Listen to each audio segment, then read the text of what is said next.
Bueno, y por eso yo decía, ¿no? Que sería bueno que ustedes vieran ilustraciones o fotografías, digamos, de principios del siglo XX, para que tengan más o menos una idea de a qué está enfrentándose estéticamente Benjamin, digamos 1900, 1910 o 15. Y cómo en medio de eso irrumpe el cine y como que, no, pues para él es una gran revolución, por decir. Pero entre ese escenario al que tuvo acceso Benjamin y el nuestro, hay una distancia sideral, ¿no? Supongo el ejemplo que ponía con esta experiencia que yo tuve, así que me golpeó años, o sea, no un mes, un día, entre que escuchaba música latinoamericana, por decir, en Bolivia, estoy hablando principios del 70, más concretamente, 71, 72, 73, por ahí. No, que yo tenía más o menos como 13 años. Estaba acostumbrado a escuchar música latinoamericana, digamos, zambas, folclore boliviano y una que otra, digamos,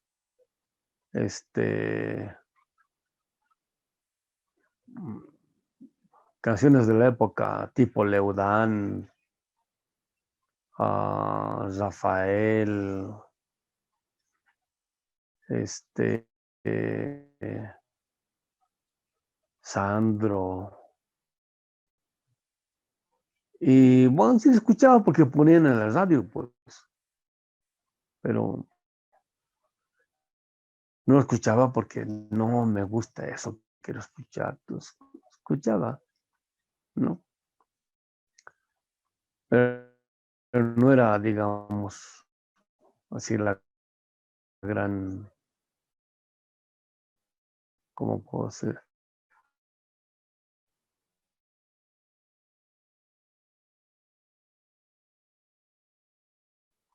La gran revelación por... Y de pronto escuchar El lado oscuro de la luna, The Dark Side of the Moon, de Pink Floyd, pero es un rompimiento impresionante. Y yo ponía el ejemplo que ni siquiera era en un estereofónico, por decir, sino en uno de esos, ¿cómo se llama? Tocadiscos alemanes, sin amplificación, sin nada, y que lo conectábamos a una radio, ¿no? Y radios de esa época, pues, tipo Telefunken, ¿no? Donde la calidad del sonido no era, digamos, el tipo de sonido al cual podemos tener acceso ahora. Aún así, digamos que la impresión decía, pero ¿cómo así? ¿De dónde han sacado tanta imaginación, tanta creación, tanta? No sé si escucharon, hay un disco del grupo Yes que se llama The Gates of Delirium. En el álbum hay una canción que se llama The Chaser of the Sound. No, a veces son sonidos celestiales o intergalácticos, o el mismo, ¿cómo se llama? La canción esta, Epitafio de King Crimson, que es creo, del 69 o 70, del 69 creo que es. Pero yo lo escuché a principios de la década del 70, ¿no? Y la letra es lo que más me impactaba, pues, hablando de la realidad, de un modo poético, pero digamos, de modo tan frontal, que los letristas, digamos, a la Leudán, a la Rafael, digamos que se quedaban, pero enanos, enanos, enanos, enanos. Y de las zambas argentinas, bueno, ni qué decir, por decir que poco después de eso empezó a aparecer la música comprometida, digamos, tipo Horacio Guaraní o si no, a ver, ¿quién más? Bueno, la primera época de Mercedes Sosa, ¿no? O la misa criolla de Ariel Ramírez. Eso fue un poquito después, ¿no? Pero ya son letras con contenido, ¿no? O sea, son letras que te dan que pensar y no son meras letritas, por decir, de las canciones habituales y populares. Pues así un cambio, decía, no sé, por decir, digamos, cuando uno escucha una música popular normal, digamos, uno puede imaginar e interpretarlas, ¿no? Pero, digamos, con el lado oscuro de la luna, por decir, The Dark Side of the Moon. No, pues así, uno ni siquiera imagina cómo poder interpretarlos. Es más, habían hasta algunos amigos que compraban o que se hacían 3 guitarras eléctricas de Estados Unidos, le traían la guitarra y el amplificador. Y no, ni de lejos funcionaban de ese modo, pero ni de lejos. Y ni qué decir con los teclados, ¿no? Los keyboards, ¿no? Que pusieron en obsolescencia a los pianos, ¿no? No sé si escucharon a Isao Tomita, pero eran, o sea, ¿cómo se llama? Órganos electrónicos primero, después empezaron a tener todo tipo de nombres, ¿no? Y no, pues no, o sea, realmente estaba lejos de nuestro alcance, ¿no? Aquí a unos alumnos les platicaba, ahí es donde, digamos, yo percibí de modo contradictorio, pero así la contradicción de la contradicción, lo que significa, digamos, la modernidad y la tradición. O sea, nosotros estábamos en lo más tradicional y esta gente estaba, pero en lo más moderno, por decir, ¿no? Y ahí, digamos, la primera percepción de la modernidad era todo aquello vinculado a la electrónica, ¿no? Ya ni siquiera a la técnica, por decir. Y ahora sí, digamos, a la cibernética, ¿no? Como el ejemplo que ponía el compañero del cine. Cuando a mí me gusta mucho ver el cine, cuando uno ve películas, uno sabe que son tipo Avatar, por ejemplo, ¿no?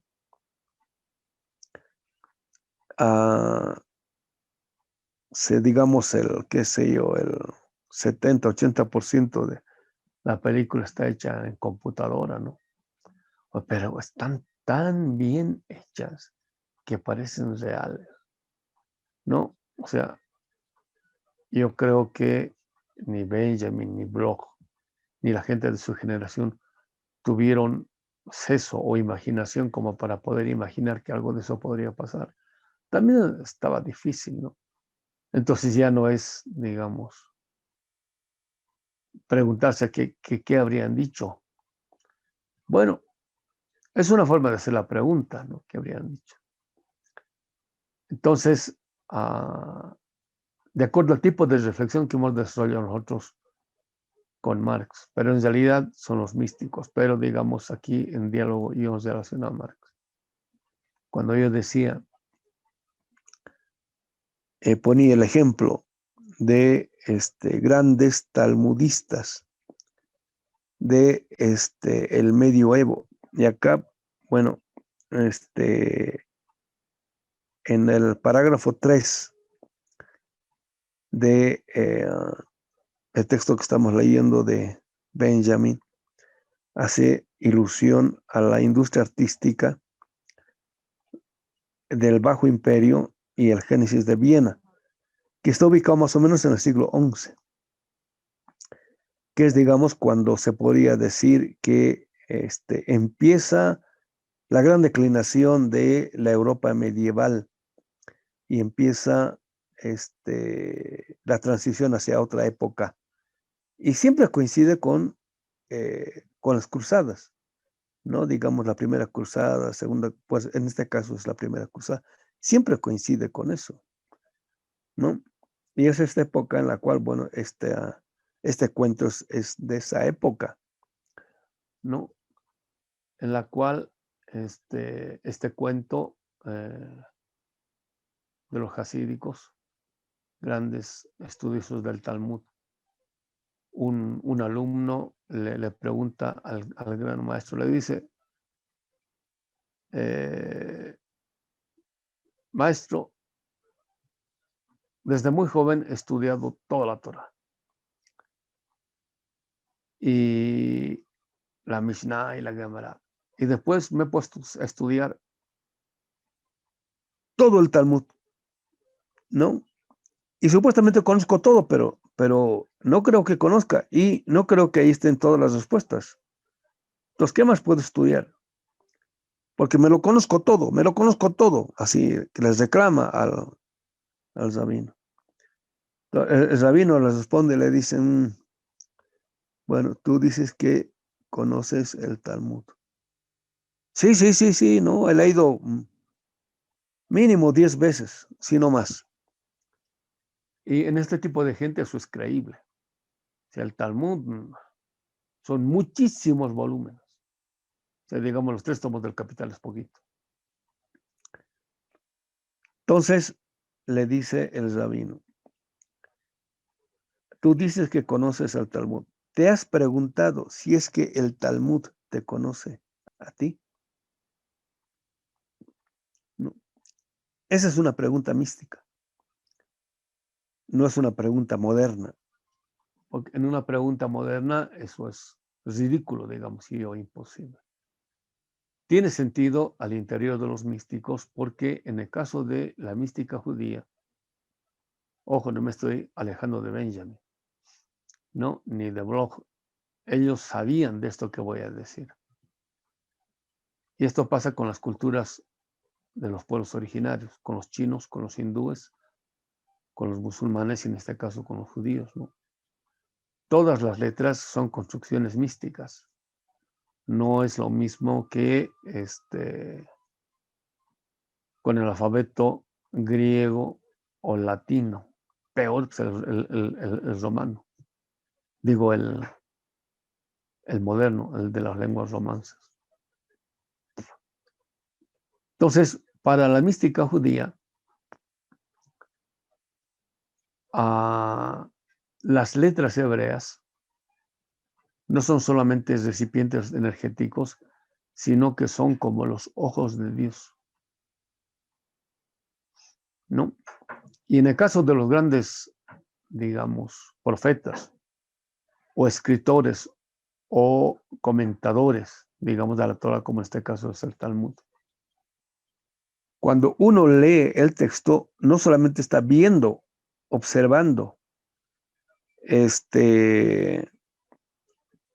con los ojos las letras, ¿no? Que sería, digamos, uno de los primeros niveles de lectura.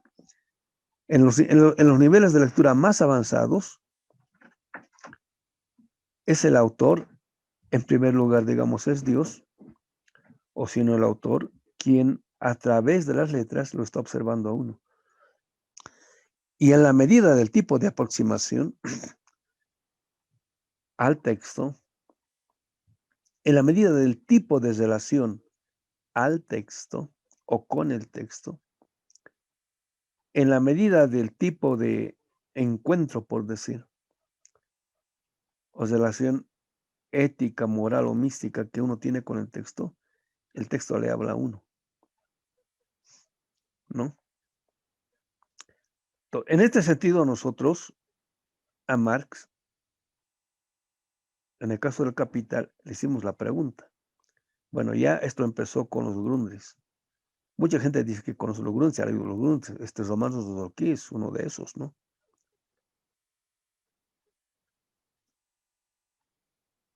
Mucha gente dice, yo conozco los Grundrisse porque lo ha leído, y lo ha leído. Ahora, entonces yo dije, ahora vamos a hacer la pregunta al revés. Los Grundrisse, ¿no? Lo conocen a uno. En el caso del Capital, el Capital nos conoce. Pero ya no es, digamos, el libro como libro, es la subjetividad contenida en el libro. O sea, mucha gente dice que conoce a Marx. O sea, Marx nos conoce a uno, ¿no? Pongo el ejemplo, digamos, con los maestros, ¿no? Digamos, los que tienen ustedes a la mano ahorita son Dussel y Hinkelhammer, ¿no? Una cosa es que por ahí, digamos, hayan leído la obra de Dussel. No, sí, conozco, has leído su biografía o varias biografías de Hinkelhammer igual y Lacorte, qué sé yo. Bueno, Dussel o Hinkelhammer te conoce a ti, se los conoce. Ahora, ¿qué quiere decir te conoce? No en el sentido de que te ha saludado, no, sino te conoce en el sentido de que has platicado con él, o sea, te conoce por tu nombre, ¿no? Sabe quién eres. Esto es, si te conoce y sabe quién eres, y hasta te llama por teléfono, ¿no? Porque sabe quién eres. Entonces, te conoce a ti, quiere decir, has platicado con él, le has hecho preguntas, él personalmente te las ha respondido. Eso quiere decir, ¿no? Y en la línea, esto tiene que ver con el ahora. En la línea de Benjamin, en la línea de Bloch, en la línea de Marx, en la línea de, ¿cómo se llama? Rosenzweig, inclusive de Scholem. Eso no solamente está presente, sino que también es vigente, ¿no? Entonces, no estoy diciendo, hay que hacer eso, porque si, por decir, digamos, ¿no? Si no te conoce Marx, casi no te conoce el Bloch, no has entendido nada. No estoy diciendo eso. Simplemente estoy diciendo de que en esta línea en la cual ellos, no diré, estaban sumergidos 100%, porque si no, no habrían escrito lo que han escrito, sino que han estado en diálogo y en relación con esta dimensión que estamos nosotros tocando. Esta dimensión se abre como una posibilidad. Entonces, la pregunta ya no sería, ¿qué diría Benjamin al respecto? ¿No? Así como, digamos, ya no nos puede decir nada, pero ahora sí, ¿cómo se llama? Si existiera, ¿qué diría? No, sería preguntarle. No sé si se entiende, compañeros. No, sería preguntarle a él directamente, o sea, a la obra directamente, en el siguiente sentido. Si es que la obra de Benjamin es vigente hoy, es porque puede seguir diciéndonos hoy algo de la realidad actual. De lo contrario, no sería vigente. ¿No? Entonces, ya no sería solamente la posibilidad de actualizar la obra de Benjamin, cosa que cualquiera lo puede hacer, sino sería ver en qué medida la actualidad de la obra de Benjamin sigue estando presente. Ya no estoy diciendo sigue estando vigente, sino sigue estando presente. O sea, el sentido de la pregunta ahora debiera cambiar. Ya no es qué dirían, ¿no? Digamos como si ya nunca más tuviesen la posibilidad de poder decir algo. Cuando nos vinculamos con la dimensión mística, hay la posibilidad de cambiar el sentido de la pregunta. Parece una mera elucubración, ¿no? Pero nosotros ya nos hemos hecho la pregunta y funciona. Funciona. Pero ahora no sé si ustedes están captando lo que estoy queriendo decir. De la edición de Taurus estoy en la página 200. Empiezo entonces directamente con el parágrafo 3. ¿Qué diría Benjamin hoy? ¿No? Ante, digamos, tanto, ya no es la técnica, es la cibernética, diga, ¿no? Volteándole a la pregunta, ¿no? Es ¿qué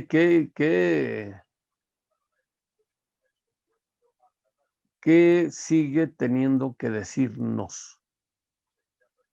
¿No? Lo mismo podríamos decir de los pueblos originarios, digamos, los que han construido, por decir, Teotihuacán, a propósito del ejemplo que ponía Dani, ¿no? Una pregunta moderna sería, bueno, ¿qué habían hecho hoy? ¿O qué dirían hoy?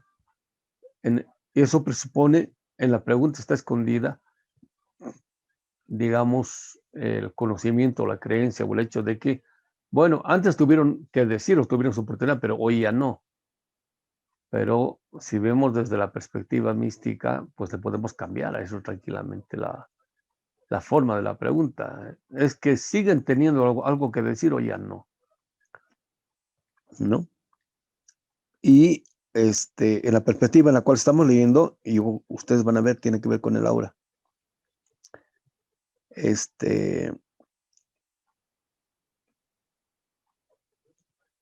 No es que solo tuvieron su momento de hacer y decir, sino que si hallamos la forma de la conexión, descubriríamos o encontraríamos de que siguen teniendo algo que decirnos, ¿no? Y eso valdría, digamos, para todos los grandes pensadores o críticos, ¿no? Y no solamente los sabios de los pueblos originarios, ¿no? En ese sentido, es una vigencia que habría que hacer que suceda, ¿no? Para que se reactualice o se relance, digamos, el, ¿cómo se llama? El pensamiento crítico. Puede abrirse muchísimo. Es un poco la perspectiva esta mística que dice de que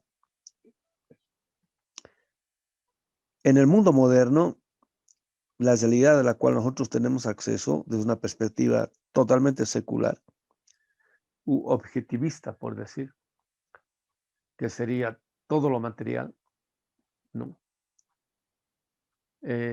Si reducimos la realidad solamente a lo que vemos, palpamos y tocamos, o a la mera sensualidad, por decir, estaríamos teniendo acceso, los grandes místicos dicen al 1% de la realidad. Yo digo, bueno, vamos a suponer que eso sea exagerado, al 10% ya, pero el restante por ciento de la realidad que también existe, que sería lo que no vemos con los ojos, ni lo podemos palpar y sentir directamente con los sentidos, que sería el 90%, no tendríamos acceso a eso, ¿no? Es un poco lo que alguna vez algunos neurólogos decían, y no sé dónde habrán tomado ¿cómo se llama? La idea, por decir, ¿no? De que el ser humano, del 100% de potencialidad del cerebro, solamente utiliza el 10% y el 90%, pues no. Entonces, supuestamente el 100% del cerebro siempre está funcionando, pero digamos, nosotros, está funcionando en piloto automático, pero digamos así, nosotros, digamos que seamos capaces de controlar todo eso, todavía no. Entonces, en la medida en que seamos o no capaces de abrirnos a eso que no se puede ver inmediatamente y sentir inmediatamente, pues tendríamos posibilidad de acceder a estas otras dimensiones de las realidades a las cuales en parte tuvieron acceso. Ya no estoy hablando de los místicos, ¿no? En este caso, digamos, de los grandes pensadores que han dialogado, digamos, con la mística, que es un poco lo que estamos queriendo hacer nosotros ahora, ¿no? Entonces, hay que ir modificando las preguntas, compañeros. Modificando las preguntas, hay que saber qué es aquello que está contenido en las preguntas que hacemos, o en las preguntas habituales y o tradicionales. ¿Qué estamos negando, qué estamos encubriendo? ¿Y qué es aquello que se podía desencubrir y o empezar a afirmar, ¿no? Bueno, entonces ahora sí, me pongo a leer el parágrafo 3. Dice Benjamin: dentro de grandes espacios históricos de tiempo, se modifican, junto con toda la existencia de las colectividades humanas, el modo y manera de su percepción sensorial. Por el contexto del resto del texto de este parágrafo, en parte Benjamín se está refiriendo a este gran espacio histórico, digamos, de tiempo que se da después de el siglo IV, V, cuando empieza a constituirse la Europa medieval después de que se cae el Imperio Romano, ¿no? Porque los romanos atravesaron toda Europa hasta el sur de Inglaterra, y atravesaron Viena, pues, atravesaron Europa Central, ¿no? Después de que se cae Roma, empieza el periodo medieval, digamos siglo IV, siglo V. Entonces da un tiempo de 500 años, más o menos, entre el siglo V y siglo XI, en el cual con Europa prácticamente no pasa nada. Es, digamos, el periodo medieval en la cual hay o se produce, existe históricamente un modo o manera de percepción sensorial de toda la realidad, o sea, no solamente estética, ¿no? Y después de las primeras cruzadas, son 3 en general, hay otras experiencias pequeñas, por decir, pero digamos fundamentalmente son 3, empieza a cambiar. Es otro gran espacio histórico, digamos, que se da entre el siglo XI y el siglo XVI, ¿no? Es un gran espacio histórico de tiempo en el cual el modo y manera de la percepción sensorial se modifica, ¿no? Y entonces el modo de la percepción de la realidad cambia. Con la modernidad, igual, cambia también. Otra vez es otro gran espacio histórico de tiempo, ¿no? Cuando uno intenta ver o entender más que ver las producciones humanas históricamente, ser consciente de esto es fundamental. Pongo un ejemplo. La pregunta sería, ¿no? ¿Con qué forma, modo o manera de percepción sensorial construyeron los mexicas o los aztecas o los mayas o todos ellos México Tenochtitlan? Esa percepción sensorial no es la nuestra, ¿no? Entonces, antes de querer entender lo que sea, digamos, como fenómeno histórico, estético o cultural o lo que sea, México Tenochtitlan, esas 2 preguntas tienen que estar bien clarísimas. No estoy diciendo que la respuesta esté clara. La pregunta tiene que estar formulada del modo más claro posible. ¿Cuál era la percepción sensorial de toda esta gente que permitió la producción de eso, ¿no? ¿Y cuál es la percepción sensorial nuestra que impide esa comprensión? Porque en general, digamos, para no solamente el mexicano medio, para el latinoamericano medio, inclusive para el moderno medio, eso es algo del pasado que, bueno, qué bonito, ¿no? Qué interesante que sea, pero digamos que tiene poca o ninguna relevancia para el presente, ¿no? Y digamos, en ese sentido, nuestra percepción sensorial se pone como un obstáculo existencial, ya no solamente epistémico o epistemológico, no existencialmente, y hasta puede que algunas cosas nos parezcan feas, por decir, ¿no? o carentes de simetría, o etcétera, etcétera. Es un poco lo que algunas veces discutíamos con varios amigos acerca del ángel de la historia, de ¿cómo se llama? El cuadrito de Paul Klee, ¿no? Cuando nos preguntábamos de, bueno, ¿hacia dónde está mirando y por qué está mirando? Es algo que se le ocurrió explícitamente a Paul Klee, así, voy a ser un ángel que tenga los ojos en este sentido y que su mirada sea en este sentido. O es que será casualidad, o es que será algo bonito, o que, etcétera, etcétera, ¿no?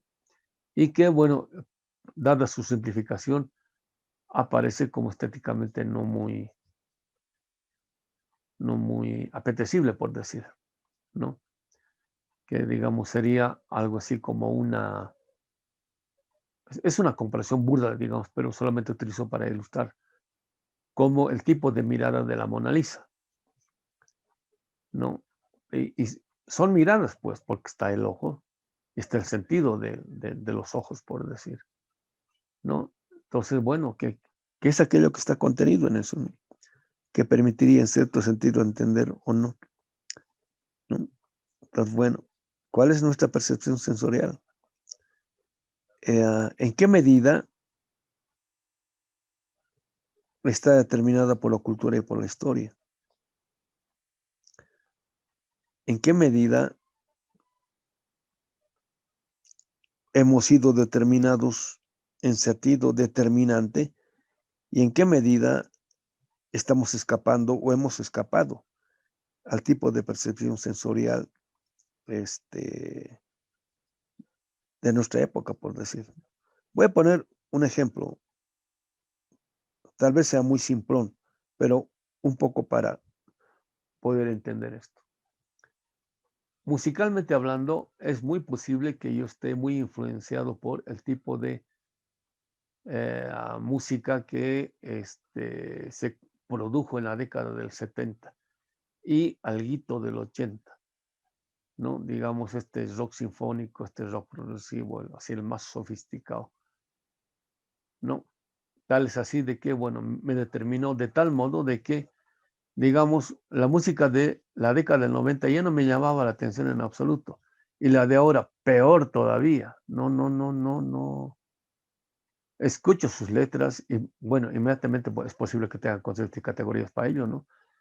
Me doy cuenta de, digamos, el grado de posmodernismo y hasta de subjetividad neoliberal contenidas en las letras que me parecen completamente superficiales y no me atraen en absoluto, ni estéticamente, porque digamos uno podría estar en desacuerdo con la letra, pero muy, muy de acuerdo con la melodía, pero no, no, o sea, no, no, no. Entonces, por decir, digamos, se puede decir que en parte he escapado a la percepción sensorial de esta época, digamos, musicalmente hablando, porque no me atrae en absoluto nada, ¿no?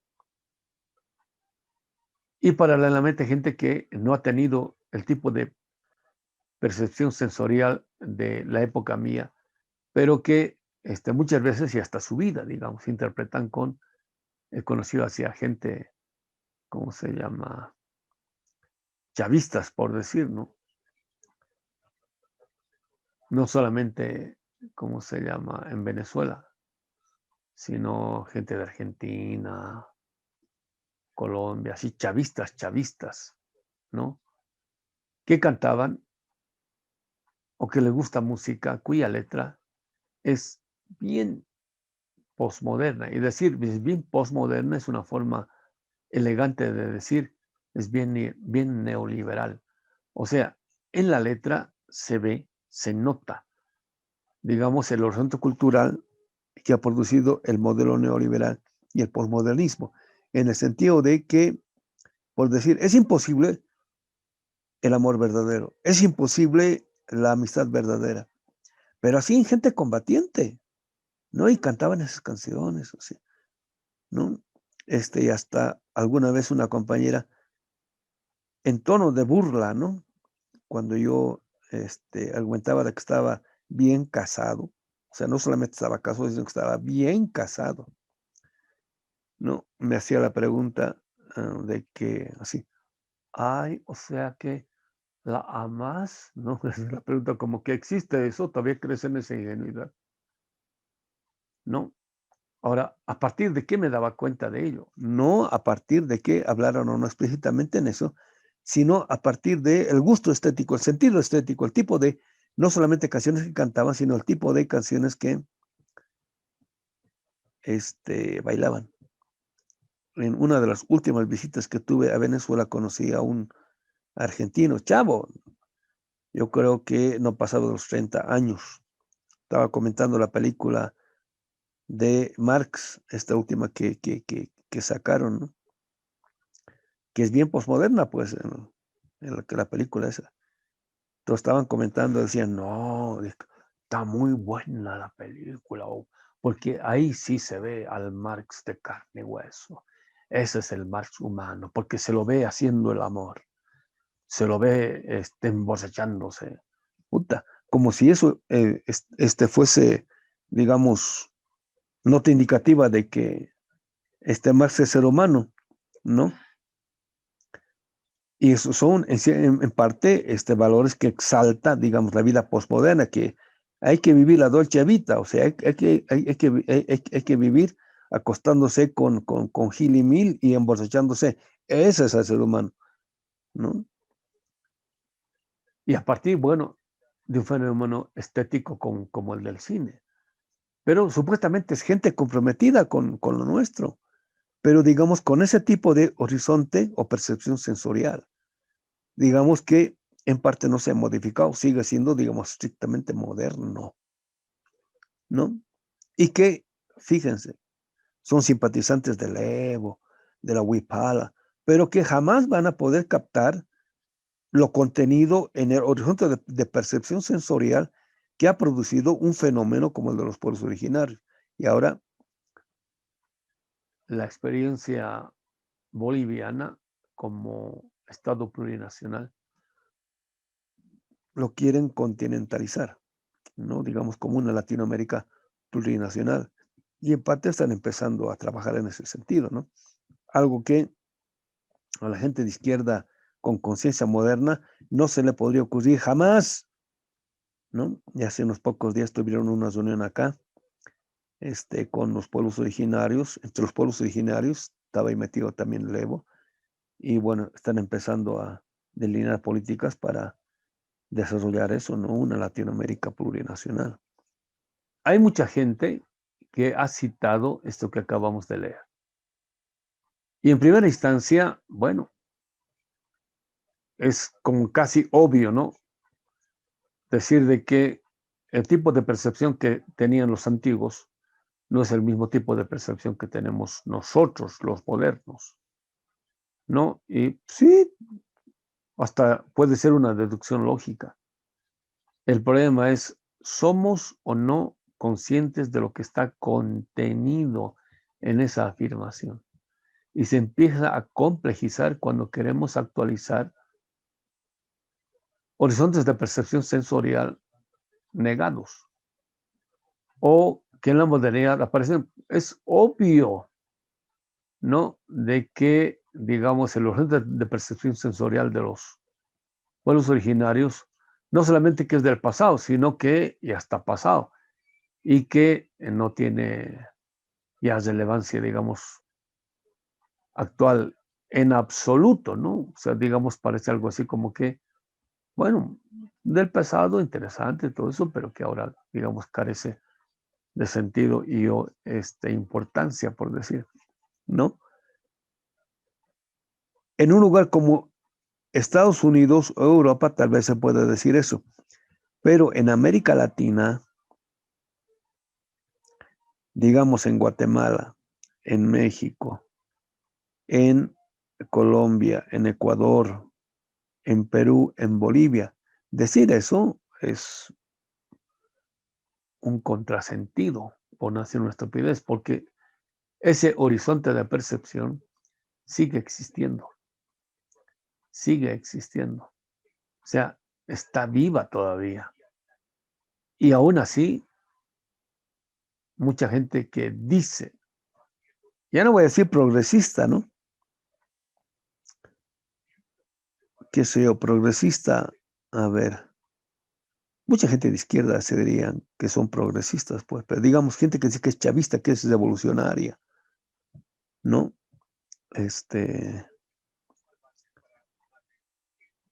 No han entendido ni entienden, y lo más probable es que no entiendan la especificidad del horizonte de percepción sensorial que del pasado todavía sigue viviendo en el presente. Ese es el problema. Sigo leyendo. Dice Benjamin, dichos modo y manera en que esa percepción se organiza, el medio en el que acontecen, están condicionados, no solo natural, sino también históricamente, ¿no? Entonces aquí tendríamos que agregar lo cultural, ¿no? Están condicionados culturalmente, ¿no? Quienes han tenido la oportunidad de viajar a otros países se pueden dar cuenta esto de la especificidad de la cultura, ¿no? Aquí en Bolivia, por ejemplo, cuando uno cruza la frontera, ya sea hacia Argentina, especialmente hacia Brasil, son unos cuantos metros, ¿no? Que uno cruza la frontera y se da cuenta que está en otro mundo. Es literal eso. O sea, parece que ha atravesado una cortina, ¿no? Y literalmente ha ingresado a otro mundo, a otra, ya no solamente otra lengua, ¿no? Es otra cultura, otros hábitos, otras maneras, etcétera, etcétera, que determinan el tipo de percepción sensorial. O sea, no es que solamente hayan cambiado históricamente, sino que culturalmente siguen, como puedo decir, siendo determinadas. Bueno, aquí voy a forzar, digamos, un poco la interpretación de lo natural en parte con lo geográfico, ¿no? Cuando aquí hay, en Bolivia, hay, en La Paz, ¿cómo se llama? El propio departamento, o sea, no es otro departamento u otro estado. Aquí en la ciudad de La Paz estamos a 3.600 metros de altura. La parte más alta es 4.100 metros de altura. Y junto a nosotros hay una región que se llama Los Yungas, ¿no? Entonces, desde la ciudad de La Paz, uno toma una movilidad a 3.600 metros de altura, sube a la cumbre, la parte no es más alta, sino que es más baja de la cordillera, está como a 4.300 más o menos, 4.400, y en espacio en total es una hora, ¿no? Uno baja como a 1.000 metros, ¿no? No solamente ha cambiado la naturaleza, o sea, el tipo de cambio de naturaleza inmediatamente a uno lo obliga hasta a vestirse de otro modo, hasta a modificar, digamos, la dieta inmediatamente. O sea, no es que uno se proponga, sino que si al medio, digamos, a uno lo obliga inmediatamente. Por decir, en Bolivia, en La Paz, en la altura, uno está acostumbrado a sopas calientes, ¿no? A tés, cafés calientes, a mates calientes. De pronto abajo quiere todo frío. Uno aquí arriba está acostumbrado a la ropa caliente, así de lana, ¿no? Abrigos, chamarras, ¿no? Baja y uno empieza prácticamente a desnudarse, ¿no? O sea, pero rápido, o sea, es cuestión de minutos, por decir, ¿no? Entonces eso, si antes no me gustaba nada de lo frío, porque aquí hace frío, no, estoy allá desesperado por lo frío, por decir, y o al revés, cuando se sube acá, uno está desesperado por lo caliente, etcétera, ¿no? Es como ¿cómo se llama? La primera experiencia que tuve cuando fui al Caribe. Llegué a La Habana en pleno, ¿cómo se llama? En pleno verano. No, no, no, no, no. Sí, un poco más. Empecé a quitarme todas las ropas. Sí, sí, yo lo decía en broma. Si me hubiese podido quitar la piel, me hubiese quitado porque el calor era tan, pero tan sofocante. Y automáticamente eso modifica la relación con todo, pues, ¿no? Entonces, algo así sucede con el horizonte de percepción sensorial al cual uno está sometido cuando uno acontece en un tiempo histórico o un espacio histórico de tiempo, ¿no? Y otra vez vuelvo a decir, lógicamente, sí, es así, pues, pero y lo podemos decir y citar y hasta comentar eso, pero el problema es que, bueno, somos realmente conscientes de lo que está contenido en eso que estamos queriendo decir, por ejemplo, ¿no? Somos conscientes de lo que implica todo eso. Sigo. El tiempo de la invasión de los bárbaros, en el cual surgieron la industria artística del Bajo Imperio y el Génesis de Viena, y ahí si se van al pie de página, la cita, dice que es una obra, está ubicada más o menos en el 1070 por ahí, o sea, en el siglo XI que les decía, pues si paradójicamente siempre coinciden estos grandes cambios, coincide con las cruzadas, o esa época que se da la primera cruzada. Dice, trajo consigo además de un arte distinto del antiguo, una percepción también diferente. O sea, el modo como se percibe el arte, en parte está determinado por el modo de la percepción, por la forma de la percepción, ¿no? Y el modo o la forma de la percepción no es solo estética, no es solo económica o sociológica, no, sino que se genera. Ese es, digamos, a lo que alude cuando nos referimos al modo y a la manera en la cual actúa en nosotros un horizonte de percepción sensorial, ¿no? Dicho de otro modo, los sentidos o el horizonte de percepción sensorial no es biológico en sentido estricto. Es más, lo biológico o meramente material está determinado por el horizonte. Y el horizonte es cultural, histórico, económico, etcétera, etcétera, etcétera. ¿No? Entonces, si se dan cuenta, aquí lo cualitativo está determinando el modo de ser de lo material, físico o biológico, que sería el modo de la percepción, ¿no? Entonces, esta, ¿cómo puedo decir? Afirmación falaz del materialismo positivista, de que cuando estamos en contacto con las cosas, estamos en contacto directo, digamos, o accedemos directamente a través de lo sensorial a la realidad. Eso es literalmente falso, ¿no? Accedemos a un modo de realidad determinado por el horizonte de percepción sensorial, que sería lo cualitativo, ¿no?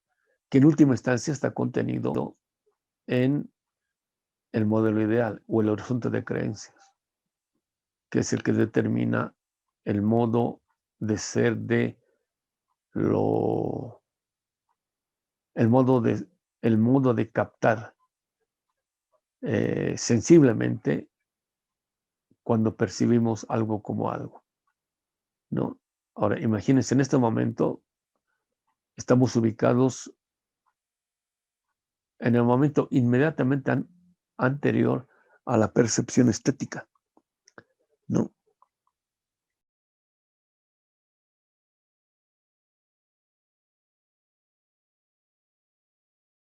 En general, la percepción estética es una especificidad o un modo de actualización de la percepción en general, ¿no? Entonces, como filósofo, Benjamin lo que está haciendo es mostrar eso.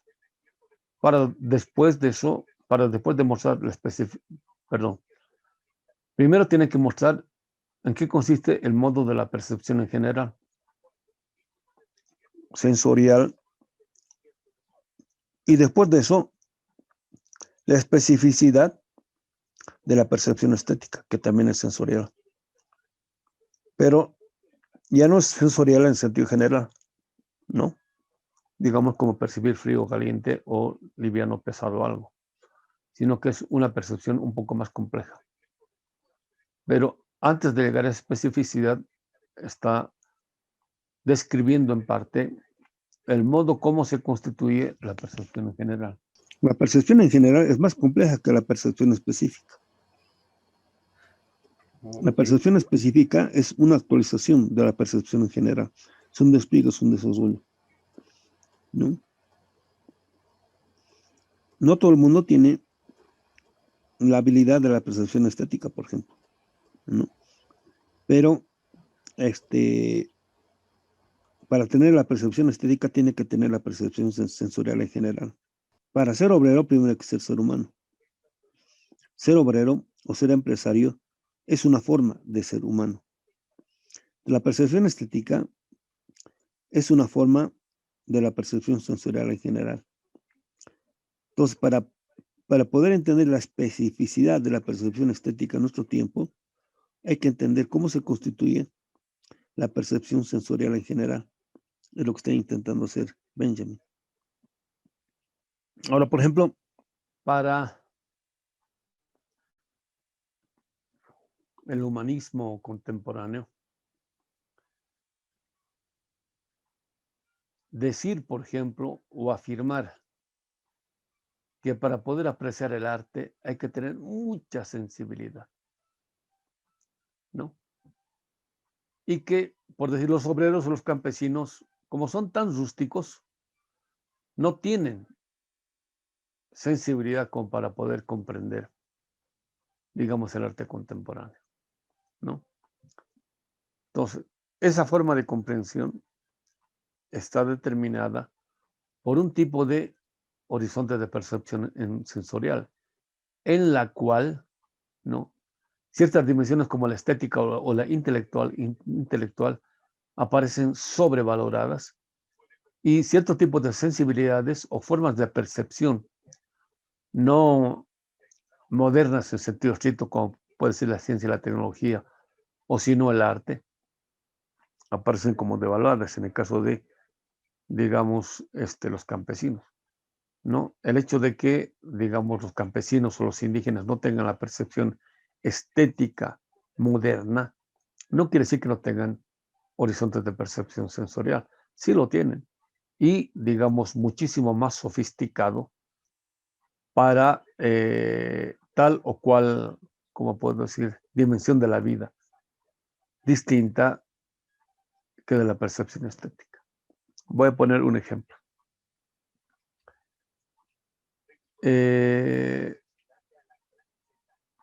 Acá en Bolivia, el tiempo de la siembra empieza en septiembre, con las primeras lluvias, ¿no? Es la primera siembra, pero la siembra se da más o menos en el mes de noviembre, porque la temporada de lluvias empieza oficialmente en diciembre, o a veces fines de noviembre, ¿no?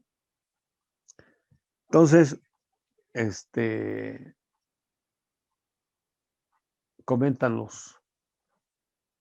¿cómo se llama? Los compañeros campesinos que ligados, digamos, a nuestro trabajo, siempre vienen acá, nos comentan cosas.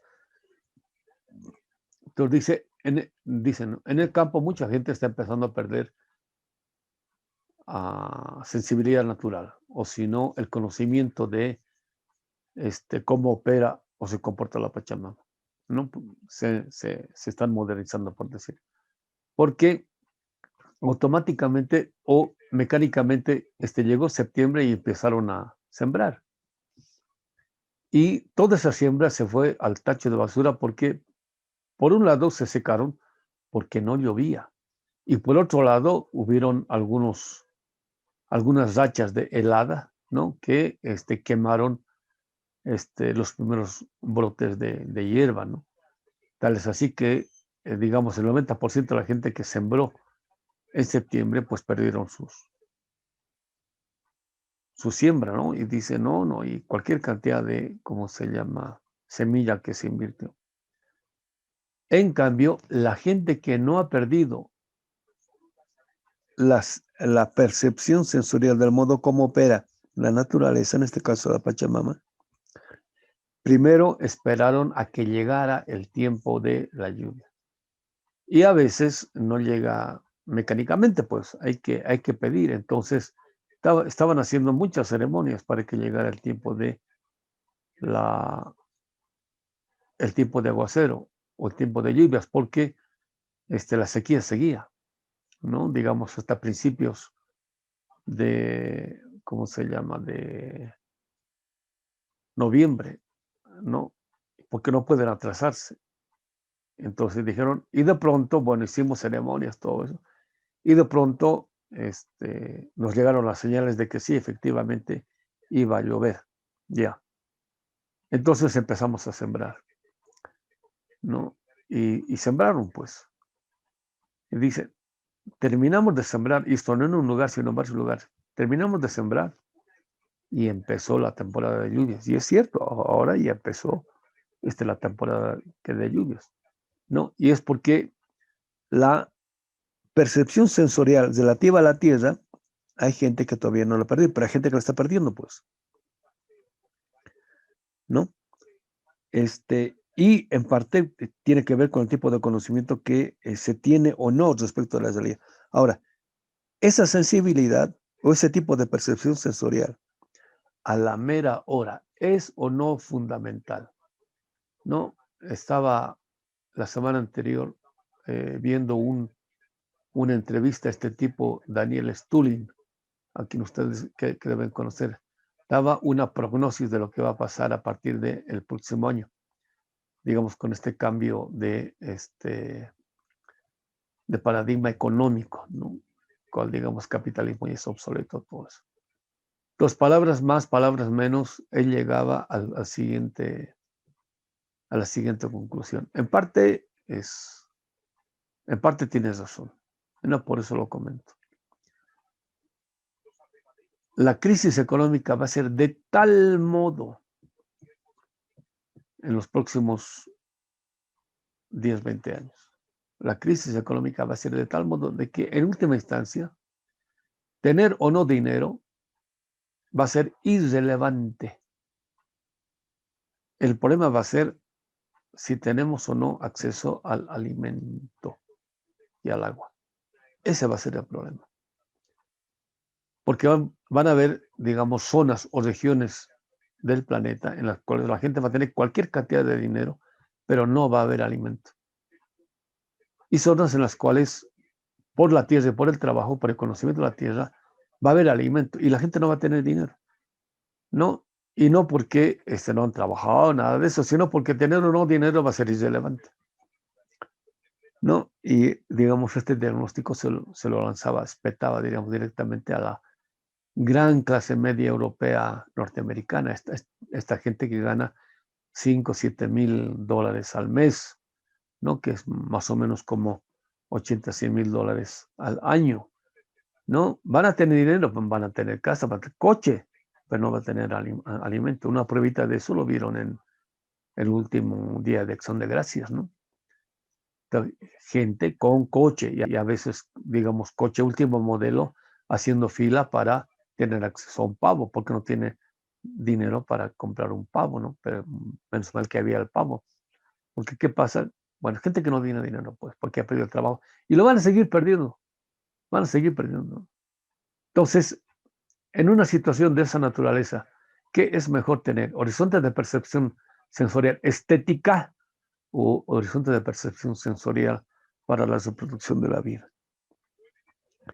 He estado viendo ejemplos óptimos, en el buen sentido de la palabra, en Argentina, como los techos, bueno, las terrazas, ¿no? Que están encima de los techos de las casas.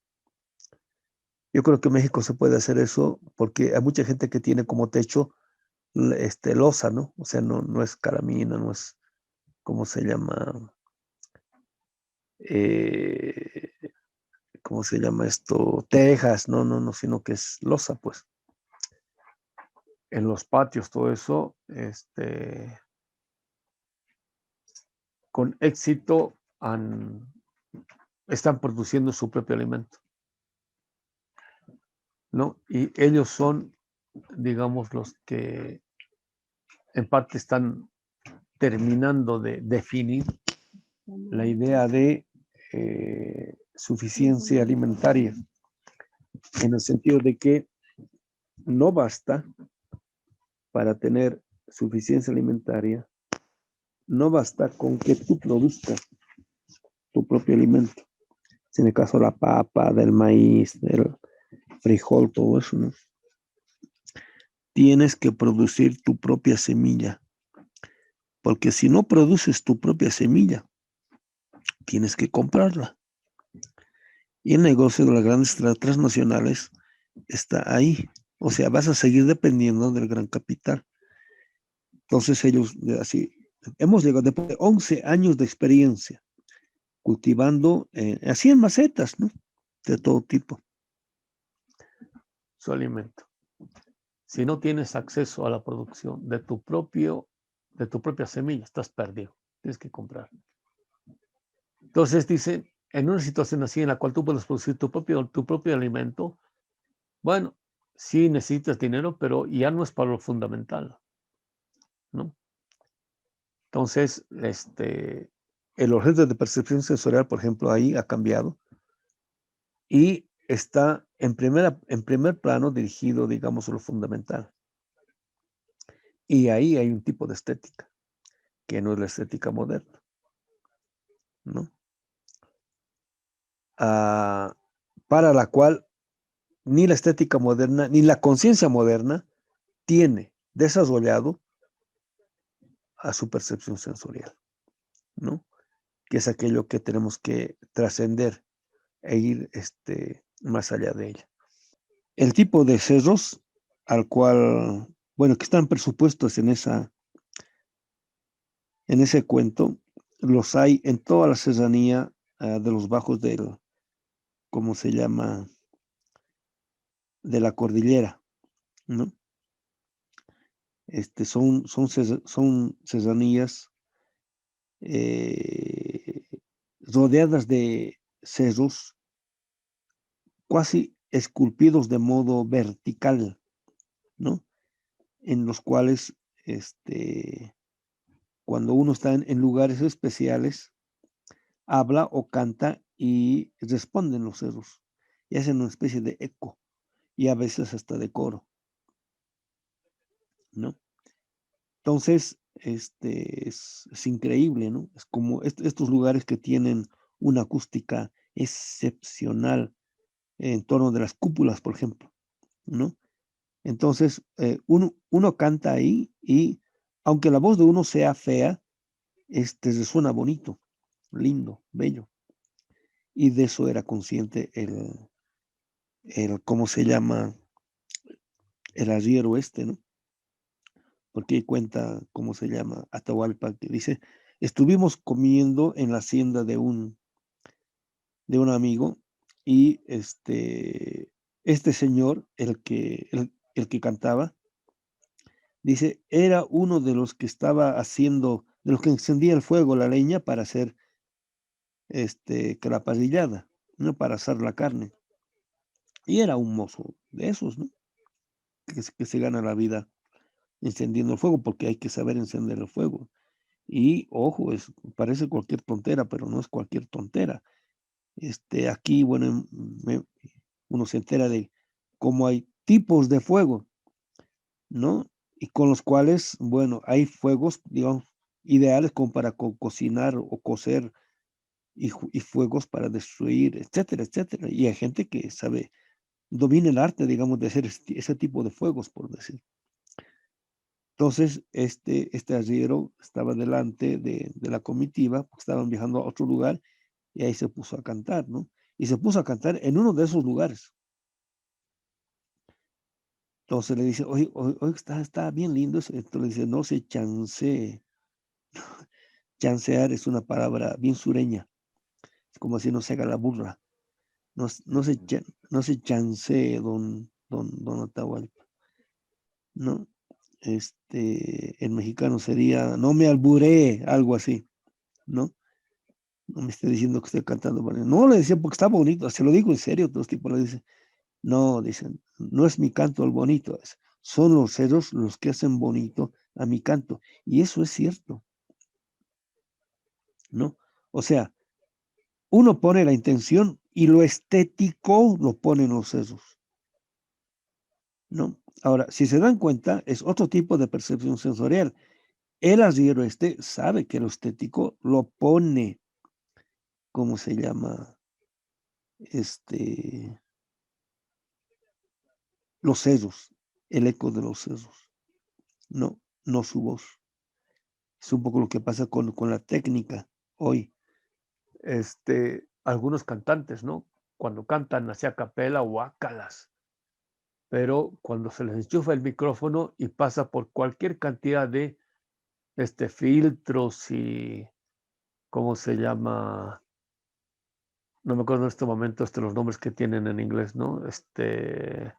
Reverb, chorus, delay, etcétera. No, pues ya, que la voz parece bellísima, ¿no?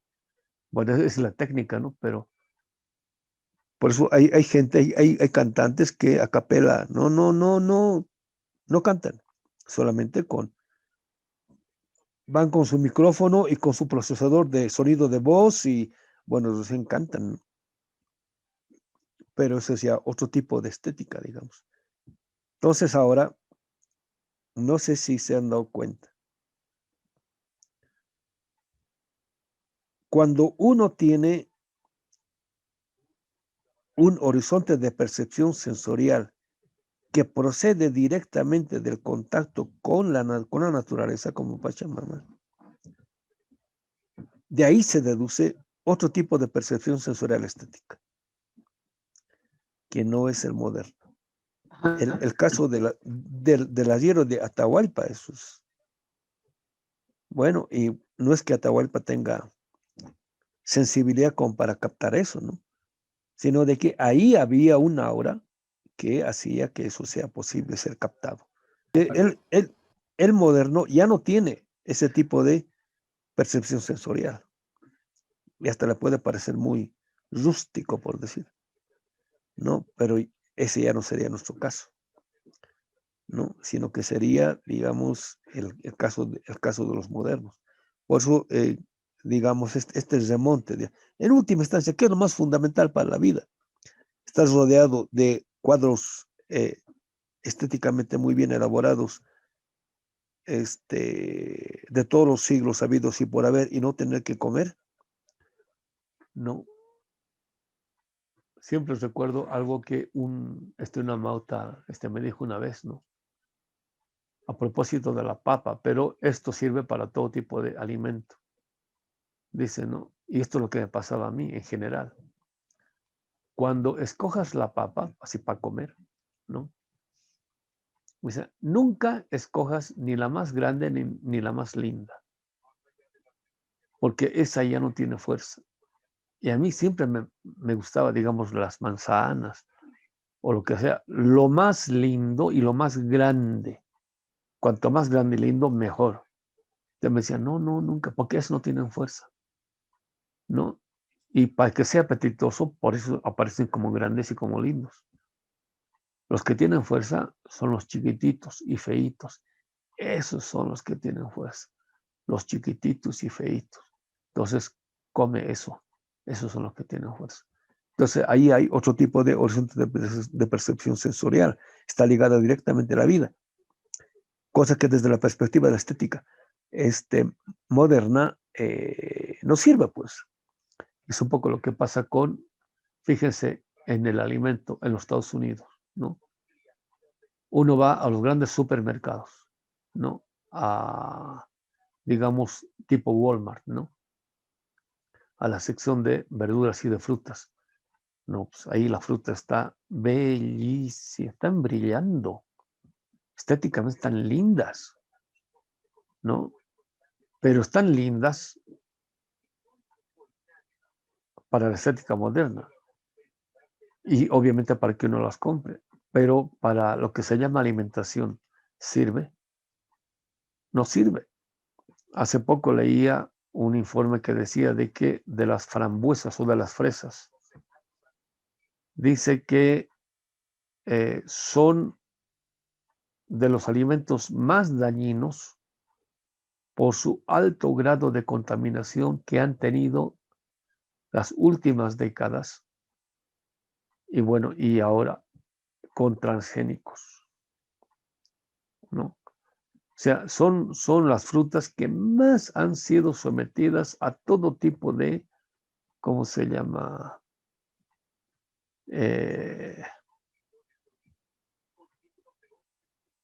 No solamente semilla transgénica, sino también modo de procesamiento, elaboración, producción. Son los que, o sea, son los más atroces para la vida, por decir.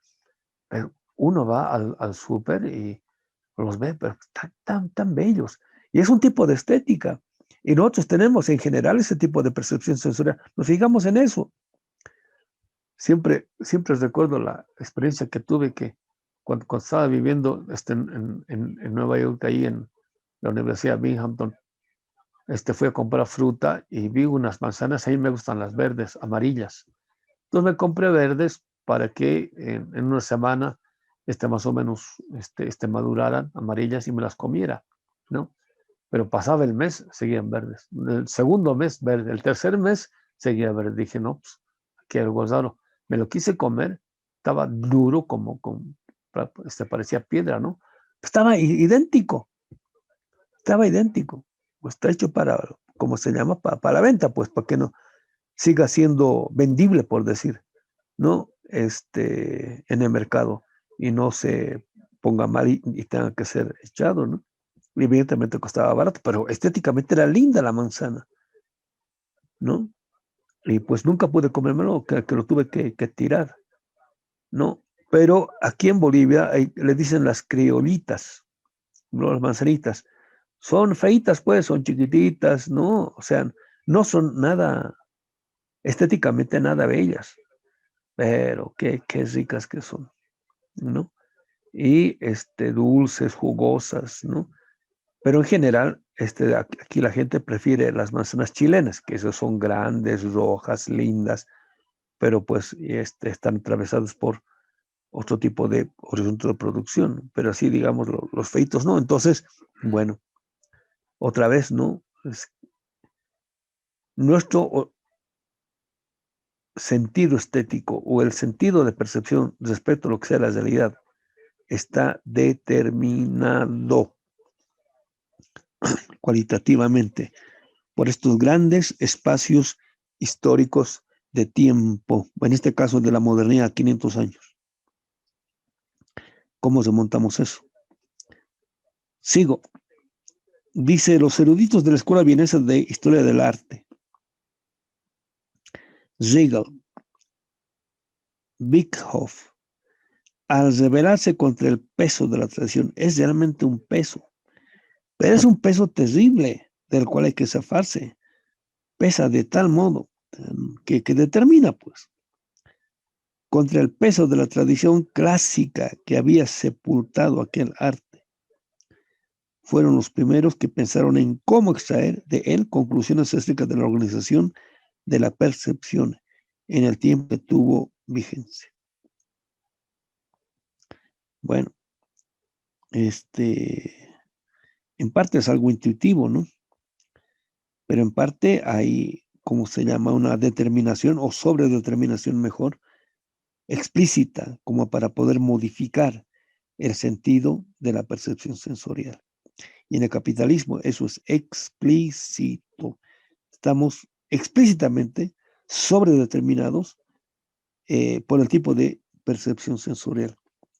Hay ya una película, ¿cómo se llama?, sobre el creador sí, bueno, los creadores o los descubridores o los productores o los inventores de las hamburguesas McDonald's.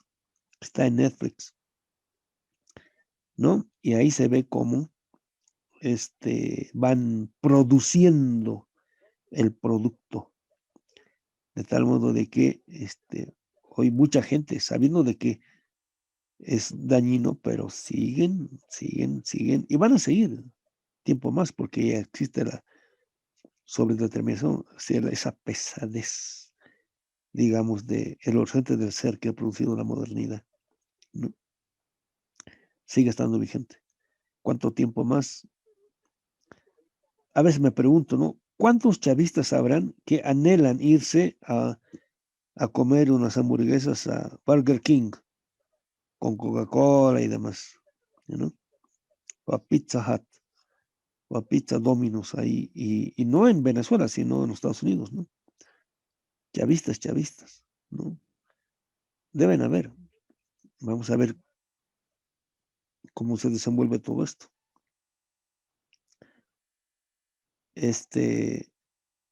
Bueno, sigo. Por sobresalientes que fueran sus conocimientos, su limitación radicó en que nuestros investigadores se contentaron con indicar la asignatura formal propia de la percepción en la época del Bajo Imperio. Cuando él dice la asignatura formal, hay que cambiar de conocimiento, así sería, hay que cambiar de teoría, ¿no? Como Benjamin ya conoce Marx, ha conocido Marx, él sabe que la formación de la percepción sensorial también se la produce de modo material, no solamente de modo formal. Entonces, por decir, si quieren ustedes modificar su horizonte de percepción sensorial, meterse a leer cualquier cantidad de libros al respecto es una parte del problema. La percepción sensorial se la produce materialmente hablando, y él empieza con el alimento, ¿no? O con la producción del alimento, ¿no? Para que ella se constituya en contenido de las neuronas que van a actualizar lo contenido en los alimentos con la reflexión teórica, en este caso, ¿no? Y el problema de la modernidad es que creen que todo es conocimiento. Hasta hace algún tiempo este servidor pensaba del mismo modo. No en el sentido de que pensaba que todo era conocimiento, o sea, conocer de otro modo. No, es lo que mucha gente, y hasta de coloniales, pero se les dice una y otra vez, no es así, y siguen repitiendo. Necesitamos otra forma de ver, ¿no? Otra forma de leer, ¿no? Entonces, el problema no es otra forma de ver, el problema no es otra forma de leer, o sea, el problema no es otra forma de conocimiento. Eso es un problema formal. El problema es producir otra forma de producción del horizonte de percepción sensorial, gracias al cual va a ser posible otra forma, no solamente de percepción sensorial, sino de captación o actualización formal de la percepción sensorial. Porque necesitamos de lo formal, sí necesitamos de lo formal, pero ella en sí misma, por sí misma, es insuficiente, ¿no? Entonces, a ver, un ejemplo más duro, ¿no? Es como querer reflexionar en torno de lo que sea la producción de la vida sin haber producido jamás un alimento, ¿no? O si no, por decir, digamos, ¿no?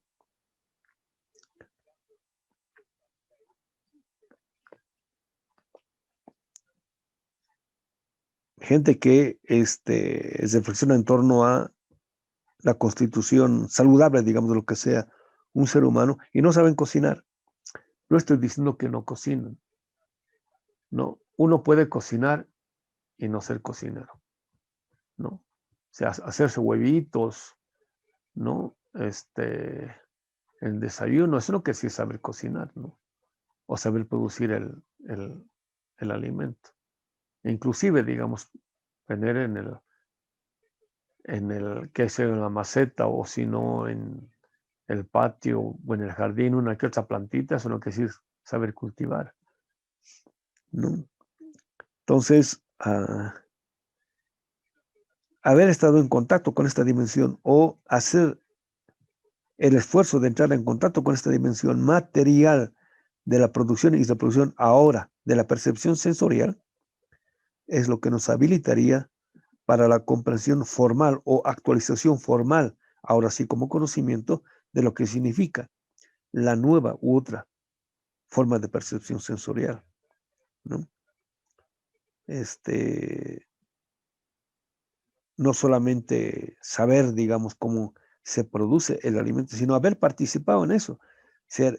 Eso es aquello que a uno le permite tener cierto tipo de conciencia de lo que eso implica, ¿no? Por decir, digamos, ¿no? Uno sabe de lo que significa cocinar, no cuando ha cocinado una, dos, tres veces o ha ido a un curso de cocina, sino cuando después de algún tiempo llega al momento en el cual, bueno, su cuerpo, lo voy a decir de modo crudo para que se entienda, apesta a comida, ¿no? Esa persona sí, ¿no? Porque no es cocinar bajo receta, sino es, bueno, llegar a un punto en el cual, bueno, tienes dos, tres, cuatro cosas, ni siquiera en el refri, sino ahí, digamos, como para poder, cocinar ahí, digamos, en la cocina, y bueno, ¿con eso qué haces? Y no es receta, no hay nada. Y tienes que cocinar y para dar de comer a tus hijos, etcétera, ¿no? Y no una vez, sino varias veces. Cuando uno se enfrenta a ese tipo de problemas y sabe enfrentarlos y salir adelante de esos, de tal modo de que con dos, tres, cuatro cosas ha inventado algo, por decir, y bien comible, y los hijos o los comensales dicen qué rico que estaba, bueno, es posible que uno sepa, digamos, o conozca de aquello de lo cual, digamos, en última instancia se ha de hablar y o tematizar. Pues ese es el problema de lo formal. Por eso a veces, bueno, no digo que me dan ganas de llorar, ¿no? Sino me da risa que cuando gente que supuestamente está muy interesada por el pensamiento decolonial, lo primero que preguntan es por libritos, bibliografía. O sea, lo mismo que la modernidad, conocimiento formal, ¿no? Y por eso es que nosotros siempre hablamos primero de la experiencia existencial, que es aquello que permite la comprensión formal del problema. De lo contrario, no se entiende. Por eso muchos críticos, bueno, y provienen de la escuela de colonial, no voy a decir nombres, no me interesa. Pero hablan de lo de colonial y su lógica sigue siendo moderna. O sea, no han salido ni van a salir de la lógica moderna, ¿no? Sigo, no intentaron y quizá ni siquiera podían esperarlo. Por su formalismo, pues, ese es el problema. No intentaron poner de manifiesto las transformaciones sociales que hallaron expresión en esos cambios de la sensibilidad, ¿no? Hasta aquí su lenguaje es bien de Marx, su tipo de reflexión es bien de Marx, ¿no? El cambio de la sensibilidad es material y su forma de expresión o actualización es, como se llama, formal, ¿no? En ese sentido, el arte sería una formalización de un tipo de sensibilidad, de una época, en este caso, la moderna, ¿no? Leo este párrafo más para ya termina, se nos está acabando el tiempo. En la actualidad, las condiciones para una comprensión que se corresponda con tales exigencias son más favorables. En parte es el cambio de época y en parte es porque, bueno, gracias a la obra de Marx hay conceptos y categorías como para poder tematizar de mejor modo el problema.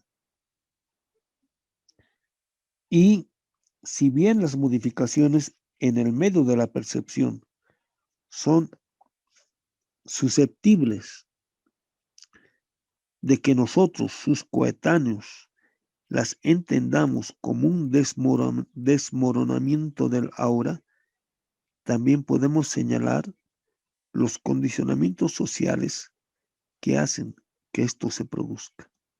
Voy a soltar ahora la hipótesis para que le demos vuelta a las siguientes sesiones.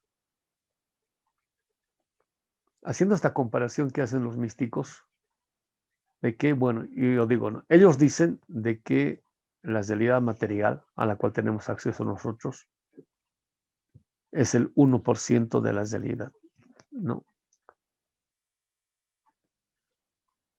Y que la realidad espiritual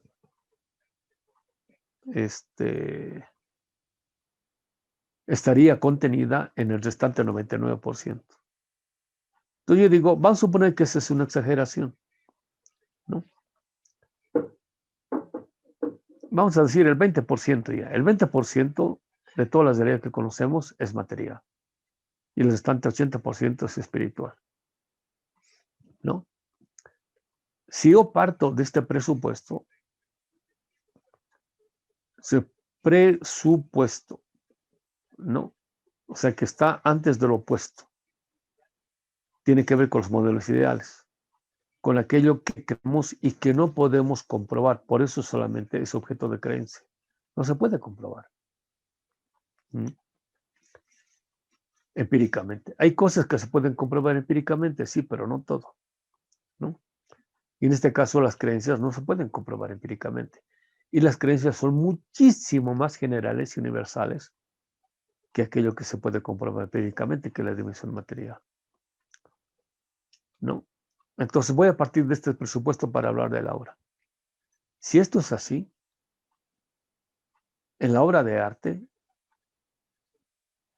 la percepción sensorial estaría conectada directamente con el 20% de la realidad contenida en la obra de arte. Vamos a suponer una pintura o escultura.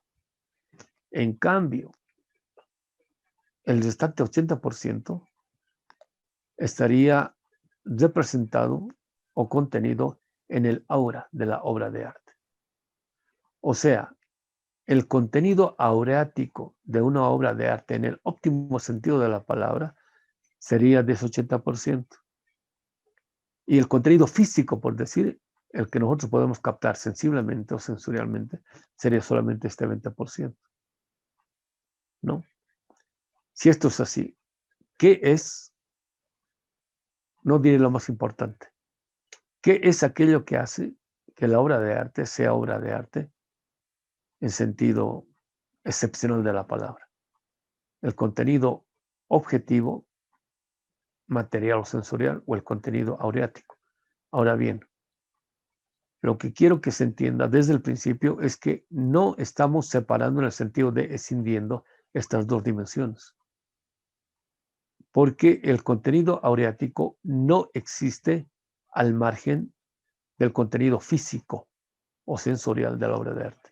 Necesita del contenido físico, ¿no? Y en la línea de Benjamin, aquello que a la obra de arte le hace ser obra de arte es el contenido aureático y no el contenido material o sensorial de la obra de arte, ¿no? Entonces, si esto es así, bueno, ¿en qué sentido debiera orientarse el desarrollo del horizonte de percepción sensorial? ¿Sí se entiende la pregunta, compañeros? ¿No? Ahora, estoy haciendo una pregunta en general, ¿no? Para entender la especificidad de no solamente por qué es que ese tipo de percepción sensorial o el óptimo sentido de la percepción sensorial se ha ido perdiendo en la modernidad, sino por qué es que hay que trabajar en la producción de otro horizonte de percepción sensorial para recuperar el contenido aureático, o sea, para la vida de la obra de arte. Espero que se haya entendido esto último. Sí, estábamos diciendo eso. No, ¿qué es aquello que está contenido en la obra de arte? En el óptimo sentido de la palabra. Y digamos, en el sentido duro sería, ¿qué es aquello que está oculto? Porque una cosa es que esté contenido y nosotros podemos ser conscientes de todo eso, y otra cosa es que esté oculto, ¿no? Entonces hay ese juego. Primero hay que mostrar todo aquello que está contenido. Y después de eso, bueno, ¿qué es aquello que está oculto? Pues, por ejemplo, ¿no? Y esto está, digamos, bueno, sería el arte como arte, ¿no? Que es aquello que niega el arte como arte. Y el arte como arte, en el óptimo sentido de la palabra, siempre ha estado ligado a la producción y reproducción de la vida, ¿no? En el caso de la modernidad, ¿no? Estaba así en modo chusco. Ayer, antes de ir, estaba mostrando aquí un video de estos chuscos, donde muestran algo así como las 10 burradas más burradas de las Misses, ¿no? En los concursos de belleza. Y toditas, ¿no? Bueno, las 10 son mujeres bellas estéticamente hablando, de acuerdo a la estética moderna, ¿no? Pero las cosas que dicen son literales burradas. Bueno, yo estoy absolutamente seguro que muchos varones alucinarían con estas Misses, decir, ¿no? ¿Por qué? Porque se ajustan en el óptimo sentido de la palabra a un tipo de estética. Pero aquí el problema ya no es solamente la estética, como puedo decir, femenina, por decir, como objeto de contemplación. Es el despliegue en el ámbito femenino del tipo de estética contenido en la modernidad, ¿no? Que un producto, porque estas muchachas son productos, porque van a escuelas de modelaje, etcétera, etcétera, y no un mes, a veces años, ¿no? Porque, así como los fisiculturistas, ¿no? Forman un tipo de corporalidad. Así también sería, así en este caso, ¿no? Como en Rusia prácticamente se ha vuelto una especie de industria, ¿no? Es la producción de un tipo de estética que encubre el contenido, que hace aparecer a la forma de aparición de la estética como un valor en sí mismo, y aquello que no aparece de ese modo aparece devaluado o sin valor, ¿no? Entonces esa sería una forma de encubrimiento. ¿Encubrimiento de qué? Bueno, eso es lo que hay que, o negación de qué, eso es lo que hay que develar, ¿no? Bueno, la técnica en sí misma no tiene esa posibilidad, ¿no? El problema es siempre el sujeto que se hace cargo de ese tipo de técnicas o utensilios o herramientas. Siempre es la intencionalidad. Y este es el problema de la subjetividad o la intencionalidad de la subjetividad que se apropia de ese tipo de técnicas o herramientas o utensilios. Por eso el problema es del sujeto, no en sentido estricto de la técnica, aunque la técnica ya esté cargada de cierto tipo de intencionalidad, ¿no? Entonces, el problema, por eso, entre los grandes pensadores, es el pasaje de el ser a la esencia, ¿no? No solamente qué tipo de subjetividad está contenido en ese tipo de técnicas, sino con qué tipo de intencionalidad nosotros podemos apropiarnos de eso para darle otro tipo de sentido. Y siempre ese es el problema del sujeto, ¿no? Que sería el pasaje de la doctrina del ser a la doctrina de la esencia, o del mero aparecer del ente al aparecer del ser humano, que es el que hace que aparezca y o acontezca, por decir, el ente como ente, ¿no? Entonces, ustedes van a ver, el problema del contenido audiático en última instancia es un problema humano, ¿no? El problema del arte o de todo aquello que tiene que ver con la vida, en última instancia es un problema humano. Entonces, ahora, ¿cómo nos apropiamos y con qué tipo de intencionalidad nos apropiamos de este tipo de conocimiento que hace posible que tengamos o tomemos conciencia de esto?